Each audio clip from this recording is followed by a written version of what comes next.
I'm Andy Smiley, your friendly podcast guide. I help you create and grow a podcast that is fun and fulfilling. Whether you're just starting or a few years in, I share tips, stories from my own journey, and insights from podcasters I admire. Today, I'm sharing the 9 things I would do if I was starting a podcast in 2025. If you've been thinking about starting a podcast for a while, but you're a bit overwhelmed with where to start, this episode is for you. One of the beautiful things about starting a podcast is that it doesn't take very much equipment to get started, so you don't have to prep for months and months before putting out your first episode. But there are some things that I would recommend you do before you launch your podcast. I promise to cover all of that in this episode. And as always, I'll do a recap at the end of the episode, so you don't have to take notes unless you want to. The first thing that I would do if I was starting a podcast in 2025 is to plan on doing video from the beginning. Video, I know, sounds so silly or interesting or weird with podcasting because podcast started as an audio only format, but with YouTube being such a big way that people find podcasts these days, it's really a good idea to have video from the beginning so you're just used to it. And honestly, it's not going to be the prettiest thing at the beginning. Mine definitely was not when I started. My first video that I published on YouTube has a blank wall behind me and I read a lot, and it's not exactly the best thing that I've ever put out into the world, but I knew that I just needed to do it and get it over with, and hopefully that's the worst one that I'll ever put out. I highly recommend just planning on video from the beginning, because then your podcast, your amazing ideas and thoughts and all of the ways that you want to serve your people can get to more people faster if you do video. It's just the way that it is these days. And you want to help as many people as possible, right? You want as many people to listen to your podcast and get enjoyment out of it as possible. So just do video from the beginning. I promise it's a good idea. The second thing that I would do if I was starting a podcast in 2025 is use Descript to edit the video that I'm planning on using for my podcast. Descript is really just the best. I have talked about it a lot, and I'm talking about it again because Descript has made editing video so much easier. It's a game changer. Instead of having to edit the video itself, all you have to do is upload your video to Descript. It does its little magical technical thing, and then it spits out a transcript. And then instead of editing the video, you're actually editing the transcript. So every time that I say in a video, I can delete all of the ums if I want to. Usually I don't, because that makes me sound a bit like a robot, but if I wanted to, I could. Or if I go on a tangent that I don't need in the final product, I can just delete it really quick. Highlight, delete, and it's gone. It's the best. Descript has been a game changer for me, especially as a mom of 3 littles that does not have a bunch of extra time to be editing videos. So Descript has made it possible for me to make a video podcast and get it on YouTube and do all of the other things that I'm trying to do with my podcast. The third thing that I would do if I was starting a podcast in 2025 is figure out my niche and stick to it. This one sounds so simple, and it is, but also it can get a little tricky because once I feel like we're really good, maybe I won't speak for everyone, just me. I feel like I am really good at picking a niche, but sometimes I kind of slide into a broader niche. Like, let's say you want to start a fitness podcast for moms. I think that would be a great podcast. But once you put out a couple of episodes and maybe your download numbers aren't exactly where you wanted them, you start to slide into a wider niche of just like fitness in general. And you're not really talking to moms anymore. You're talking to just kind of people who like fitness. That, while in your brain might feel like a good idea because you feel like you're talking to more people, your download numbers will probably go down instead of up because your listeners won't feel like they're understood quite as much. So pick your niche, stick to it, stick to it. And I promise that it might be hard in the beginning and you might feel small and you might feel like you're not helping very many people, but in the long run, I promise that you will grow so much faster if you stick to your niche. The fourth thing that I would do if I was starting a podcast in 2025 is create a workflow. A podcast workflow. This doesn't have to be super complicated, but it just kind of tells you what you should be doing on a certain day or on a certain week, however you want to set it up. This is for when you've been podcasting for a month or two and you're getting a little bit lost or you're a little bit overwhelmed. This is a nice way for you to go back and say, oh yeah, okay, on the first week, I record all of my solo episodes, or on the first week, I write all of my intros and outros for my interview episodes. It's just something to fall back on so you don't have to make as many decisions when it comes to your podcast. It has really saved my bacon and helped me to put out episodes even when I'm feeling a little bit like I'm in a podcast slump.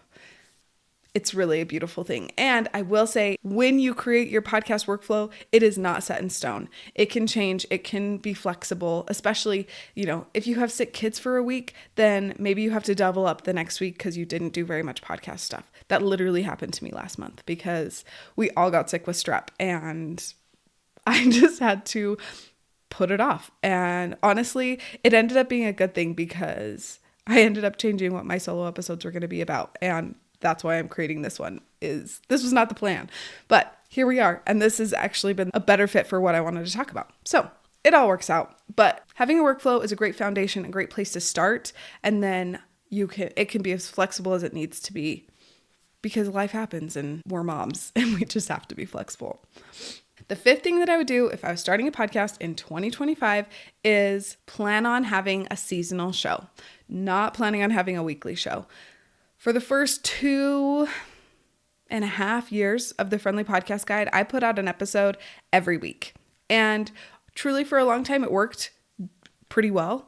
But I was getting a little bit bored and eventually I burned out, which is not what we want for you. So having a seasonal show from the very beginning, first of all, it helps your listeners know what to expect. They know that you take a break in the summer, or they know that you don't put out episodes in December because that's a crazy month. Whatever it is for you, however you want your seasons to look, that doesn't really matter. Just plan breaks. Have breaks set into your podcast schedule so that your listeners are used to it and so that you can do what you need to do and not burn out, because your podcast is awesome and I don't want it to stop. So plan those breaks. It's going to make everything so much better. The sixth thing that I would do if I was starting a podcast in 2025 is buy a dynamic microphone. This one right here is a dynamic microphone. All that means is that it only pulls sound from like the front part of the microphone. It doesn't get it from all directions, just one. And truly, this makes it so much easier to sound professional. This mic, I think, was $60 or $70, not very expensive. And then, I guess as an added bonus, this is a pop filter. My T's and P's pop hard. And so I had to get a pop filter along with the thing that comes with it. This thing, I think it's called a windsock. I don't remember exactly, but I have to have both because my T's and P's pop. So get a microphone. It will help you sound professional and honestly just feel professional. And the kind of microphone you should get is a dynamic microphone. It's going to make you sound better and it will help you not get any extra sound, like background noise. It will just be your voice, or at least mostly just be your voice. Trust me, it's worth it. The seventh thing I would do if I was starting a podcast in 2025 is have a month's worth of content before launching your podcast. This gives you a buffer and it really helps you with the earlier step of having a workflow. It sets you up for success for that workflow. When you have a whole month's worth of episodes in the bank, then when you get sick, because we all get sick when we have little kids, it doesn't matter. You have a month's buffer before you have to be putting out new episodes. It just makes it so much easier. And I do know people who do it week to week, and I don't know how they do it. That would be so stressful for me. So I highly recommend having a month's worth of content uploaded to your podcasting host before you launch so that you've got that buffer. Thank me later. It's going to be so helpful to you if you do that. The 8th thing that I would do if I was starting a podcast in 2025 is create a trailer that drops a couple of weeks before your first episode. So a podcast trailer is a lot like a movie trailer, but it's for your podcast. It's usually like a minute to a minute and a half long, nothing crazy, and just kind of gets people excited for your podcast. You can talk about who your podcast is for, what you're going to be talking about, maybe some interviews or some topics that you're going to be covering that you're really excited about. And that's about it. Nothing crazy, nothing too hard. If you're wondering, that's my first podcast trailer for season 2 is the one that was not very pretty, but I knew that I just had to do it and I had to get the really ugly video out of the way, and I decided to do it with my podcast trailer. This trailer is really awesome because it builds hype. It's something that you can share on social media. It's something you can talk about a lot to get people to listen. It's really easy for someone to listen to a minute and a half podcast trailer. And then they're like, oh yeah, I need to come back and listen to another one because I love that. A podcast trailer is always a good idea, and it really is not very hard to create. So if I were doing one in 2025, I would make sure to have a podcast trailer that comes out a couple of weeks.